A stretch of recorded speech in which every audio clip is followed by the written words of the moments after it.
Alright, tubers, you guys had some questions. We got the answers for you. Cheers, Friday.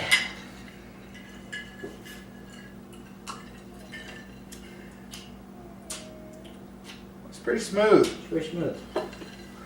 So, Alright. first question is... Well, you want to start at the bottom? We're going to start at the bottom and work our way up from the top. Alright. So we have the Deaf Mechanic Yep. asked us, what's your opinion on the old Ford IDIs as far as reliability, working on them, power, etc.? Well, we've owned two of them. I've owned three, you've owned two. Yep. So, do you want this one or do you want me to... You start, I will jump in if I feel necessary. So, well, as far as power goes, in the older ones, the 6.9 IDIs, they weren't big powerhouses. no. They were torque monsters. Yes. They had a ton of torque. When they got into the 7.3 IDI, you were higher horsepower, higher torque, which was great. I love the 7.3 motor. Mm-hmm. When they converted that over to the turbo IDI, that was tits in my book. You had. We owned one. We actually, before we started doing this show, Kyle and I actually picked up a 1994 IDI that was gas washed. It was a turbo model, and we actually resurrected that sumbitch, and it was fast. It was actually faster than my 96 Powerstroke. I would have put it up against that. Yeah, I mean, so as far as buildability, or what do you call it, buildability? Buildability. Yeah, we'll say buildability. You just left the fucker alone to get your longevity out of it. I mean, it would go. The one thing you got to watch out for is cavitation. Cavitation was a big problem. It was a big problem on those, was the cavitation. Cold starts was a problem. Yes. The glow plugs were not... glow plug relay. Yeah. Starters, they just seemed like you couldn't pack enough punch. Yeah, you could just chew them apart. So, yes and no. They were, for their time, if you had the Cummins, so you can't really put the Cummins up against the 7.3 in its era. No. But Ford definitely had second best. Yes. Mm-hmm. Yes, I'm a huge fan of the original 12 valve, but the 7.3 IDI definitely takes my number 2 spot when it comes to diesel motors. Would we own another one? Yes. Yes. So, hopefully that answered that question on the IDI. Alright. Let's see. Oh, working on the 7.3s, I just read that part. Working on them, pretty easy. Yeah.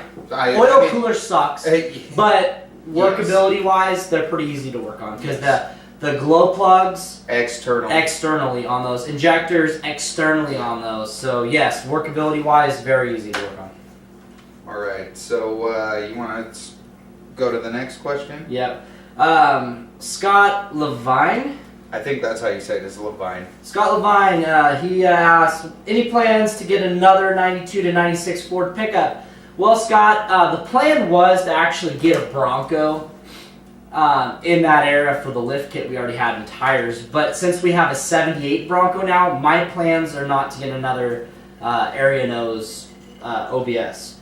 I have Squeaks the shop truck. That'll be up probably a few times on this channel. We've already used it a couple times before in the past. He has a 93, 94 inline 6 truck that's staying on the channel for a while. So we have two of those body styles. 2 aerial noses. Plus we have Papa's 97 Powerstroke that's going to be coming up on the show. It's going to need clutch injectors and glow plugs and all that good stuff. So as of me and him getting another one of those trucks, at the moment, no. If one pops up as a flipper series, yes. Yes. So, next question. Next question. ETA on when you will start working on the Bronco. By Billy McAllister? Billy McAllister. I need glasses. So, the Bronco, we're not done with the Expedition, and my wife told me if I touch the Bronco at this point that I won't have a place to come back to. So, yes, we are going to get to the Bronco very soon. Yep. Very soon. Very soon. Well, I mean, we have to get rid of the Jeep. We got the Jeep first. Yes. Expedition first, Jeep second, Bronco third. So it's this winter. It will be coming up probably before Christmas. Yes, but that's going to be after my gauge install. He's got a gauge install. And my driveline fitment for my Chevy, because I am only 2-wheel drive right now. So. There might be just a little something diagnostic wise. Maybe if we get bored and we don't have if we don't have anything that we going gotta work on, and yes. Yeah. So soon, guys, soon on the property. All right. Chad Harmon. Is that Chad Harmon? Yes. You want me to answer this one? Yeah. Right. This is a good question. I'll let you read off the question, okay, and I'll answer it. So Chad, you asked us, why didn't y'all put old 7.3 Powerstroke in the Expedition? I've got an explanation on this, but I want to hear his. My explanation for that would be, and I can't say it's cost or it's time efficient, because we'll get into that in a video over the Expedition. The 7.3 Powerstroke motor, whether it's the 94.5 or it's all the way up to 2003, it requires us to find a rolled over, dead in the water pickup that still runs and operates as far as the tranny goes fine, but we have to find that. So that's more cost, that's more time, that's more everything that's going to go into this motor swap for this, because we have to swap ECU, transmission control units. We have to swap everything from one rig over to the other. There is no body swapping that we can do on this, like as far as some of the 70s Ford bodies that we've seen on Powerstroke frames. So it comes down to that. It's a tough item to find, and I mean, in my opinion, for the price, I think that we did better with what we're doing. Well, another thing on the 7.3 is fuel economy in town. I've got a 7.3. I mean that I would have two 7.3s at this point. So it was fuel economy, easeability to put it in. I'd agree with that. Yeah, and something new. I've never owned a 4BT Cummins or an inline Cummins. I've never owned a Dodge Cummins. In all fairness, putting that 4-cylinder in that Expedition, we retrofitted that probably better than what we would have done. We would have ran into a space issue. I was going to bring that up. I think size, honestly, is going to be an issue. There is one YouTube video out on the web, and I've studied it because I thought about it. And I studied that video, and it's in an Excursion, not an Expedition. It has to be. Bigger engine bay. If a 6BT wouldn't fit in there, how would a 7.3? Thank you. So I agree with that 100%. I think size. I mean, really, it comes down to size and fuel economy, and I already had a 7.3. So. Yep. Next question is from Jason Gagnon? Gognon? Sorry if I blotched that. Yeah. So, what was the total cost? Unfortunately, that is going to be a video coming up, so we're not going to go over costs tonight. But if you want a rough estimate on cost on that build, if you're going to do that build and you already have the rig, plan on $8,000 to $10,000, depending on what the engine costs and depending on what you want to do for, if you want to leave it any in type of modifications. Or not in a. If you have modifications like, I could have went more extreme with that build, but there's, you could go from actually $8,000, an $9,000 build to a $20,000 build real quick on one of those. Just saying. So mild build like I did, plan on anywhere from $8,000 to $10,000 on that. And we'll have the actual numbers once we sit down and run every single receipt and what we've got into this. You can read the next one because my eyesight's really fucking poor. All right. So from Mike Armstrong. How bad was it to convert the fuel tank over to diesel? Hold on. I got this one. And where did you guys get all of your conversion information for the expedition? The last question was, of course, about the transmission, but it seems you may already be creating a video on that. Just curious, as I would like to tackle a similar swap to my expedition. Thanks, Okay. guys. Okay, so let's see, so So that's not one question. Holy shit. it's a couple. The fuel tank.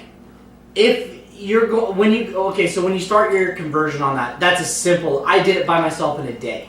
Actually, by myself in one day while he was at work, and somebody else wasn't even here. So the fuel tank, if it's empty, I only had an eighth of a tank in mine.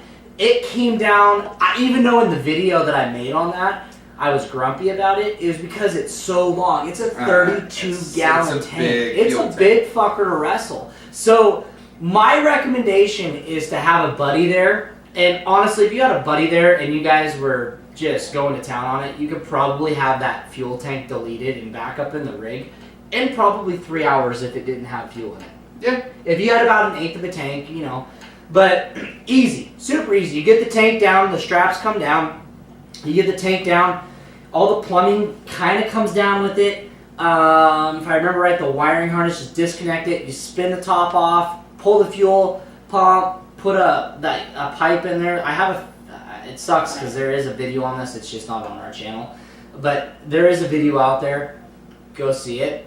But yeah, it's super easy. If you actually need step-by-step procedures, email me at centraloregon@gmail.com and I will write you back there. But yes, super easy. The tank wasn't even a sweat compared to some of the other things. I'd say the engine mounts were probably the hardest thing on that build. Yeah. Engine mounts and this transmission controller. Well, okay. In all fairness, the motor mounts, they would have been a lot easier had we had a plasma cutter. Yes. And I wasn't trying to cut them by hand. Yes. And having, I'm going to say, not necessarily the proper equipment, but more readily available to cut. I mean, the steel was hard to cut. I got big steel. We could not cut that steel laying flat. It's because I picked some of the thicker steel, the more hardened steel. I mean, those things are hard. We're getting off subject, but yes. Fuel tank is easy. Next question. All right.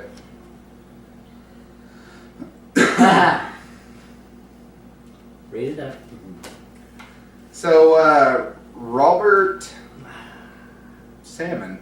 That's what I thought it was. Salmon or Solomon? No, it's Salmon. Salmon. What happened between you and Jimmy?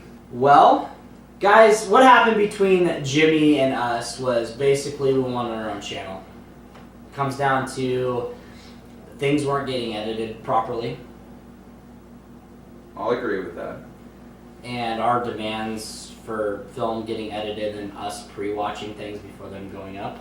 Yeah. Were not done properly. Yeah, they weren't getting finished like the right way. I thought we could put a better spin on this channel the way we wanted to do things. So, I mean, that being said, we have no hard feelings towards that.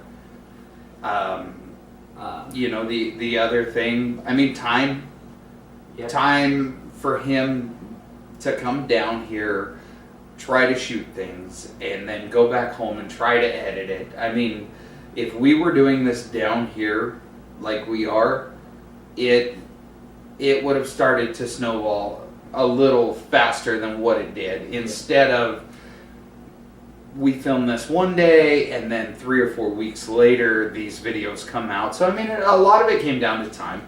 I mean, he's 200 miles away? 3-hour drive. Yeah. I mean, it's a good solid 3-hour drive to get to him. We wanted the split. It was just time. We wanted things done our way. It wasn't getting done that way, so. Yep. So we're just on our own. So thanks for following us, guys. We're gonna have fun with this channel. Next question. All right. Holy shit! I don't even know how to say this name. Channel your views. Channel your views. Okay, channel All right. your views.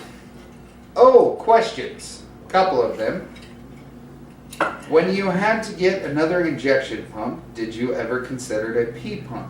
We'll start there. Yes, I did consider a P pump, and looking into what I already bought for gaskets and stuff, and then prices on the P pump, you're going to add prices on your build. So it was already configured for a P pump. I had everything researched and already pre-ordered for a P, or not a P pump, VE pump, the VE pump, on-road pump. So yes, I was about ready to fucking pull the plug on the VE pump and go P pump, but then you're looking at case and yeah, if you can find a P pump motor, if you're gonna do the swap, go with a P pump if it's only a few $100s more. My situation, I got the VE pump engine for dirt cheap. Yeah, So- well, we got the industrial motor that we converted over to VE pump for dirt cheap. Doesn't mean it was dirt cheap in the end. No. So, All right, second then- part of the question. Are you planning on intercooling? yes. Eventually, yes. Yes. First off, we're going to do, this summer's coming to an end. So as far as doing air conditioning, it's not going to happen this summer. So our first priority next summer is going to be air conditioning. Then if money flows in like it's did this summer through my business, yes, we will go ahead and do some intercooling on that next summer, actually. But we don't need it during the wintertime. No. All right. Third part of the question. What's your RPMs at 70 miles an hour? Now, I don't know yet. you can give him a rough estimate because we're still playing around with the tunes. We're actually tonight. We were in the middle of building or working on the transmission controller. So we have the transmission controller running and driving and everything, and it's running great. I mean, it's shifting decent. The problem is we're not getting the overdrive torque converter to lock all the way in. And I actually, on the way home, got it to lock all the way in. I was doing 65 and I was turning 1650. Fuck, dude. So Yeah. what do you think? 17? I'd say 1750 at 70 would be my guess right now. I wasn't doing 70 tonight. I haven't had it 70 with the torque converter locking out yet all the way. So, yeah. Next question. All right. Well, the end of his line of questioning. Are you planning on running WVO? And for those of you who do not know what WVO is, it is waste vegetable oil. The answer to that question is no.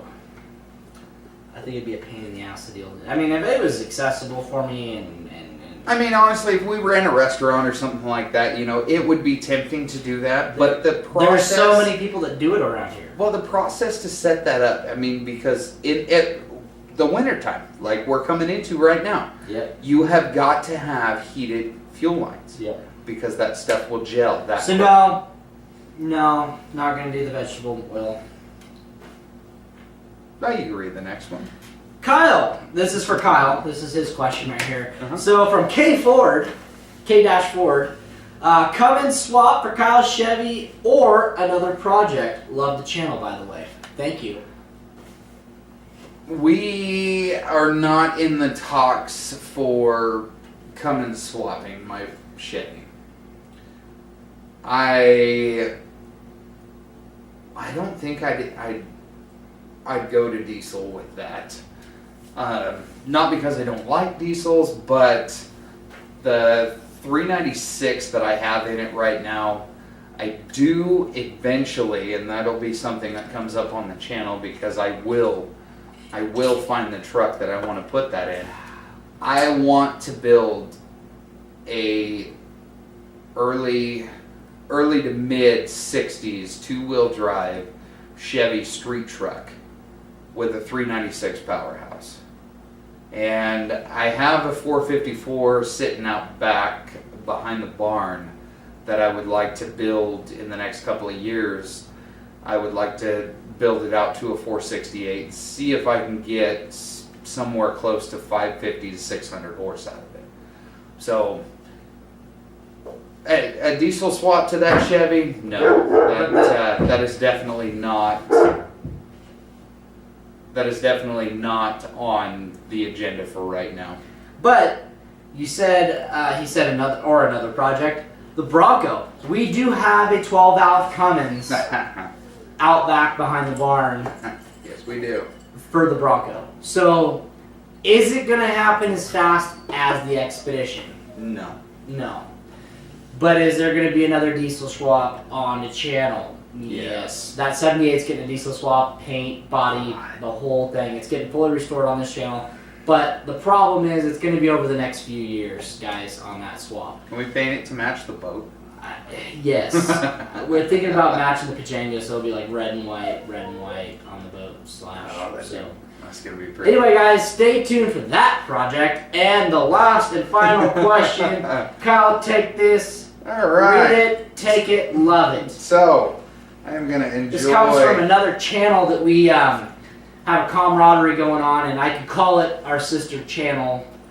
Yeah, it's our big sister. It's our big We'll just sister. put it that way. Over there So at the Fox Shop. Yes, the Fox Shop asked, well, just thought I would toss this out there at you, but I have always been confused on the whole chicken or the egg thing. Yeah, you know, which came first. Really hoping you guys might have some insight on the whole ordeal. Thanks. Do you have a coin? I don't have any coins on me, no. Hold on. Oh, here. We got a marker? Yeah. Just give me a marker Up here. on top, up on top of the Okay. organizer there. So, I'm going to mark the Egg. top of this with a C, Chicken. and the other part is going to be an Egg. E. Alright, so we're going to flip a washer to see which one came first. Okay. You ready for this, John? We're going to find out right now on we're- Such Oregon Shenanigans what came first. All right. Are you ready? I'm ready. The Yeah. egg. Always what I thought, in my personal Alright. opinion. So, So, the egg came the first. egg came first, John, and I'm really hoping that that's the answer you were looking for, sir. So, we are all out of questions for Yes. Friday. And we need to get this video up for you guys. I probably screwed up, and I'm not going to get this out at 10 o'clock, but this That's is going to be a fine. Saturday morning video for you guys, so sorry about that. Anyway, go ahead and comment down below, subscribe if you haven't already, Like this channel, and give it the big thumbs up. Yeah. Go ahead and check out the Fox Shop if you haven't already. And if you guys don't mind, share with your friends and family. Drop this link into Facebook. All right, we'll catch you next time.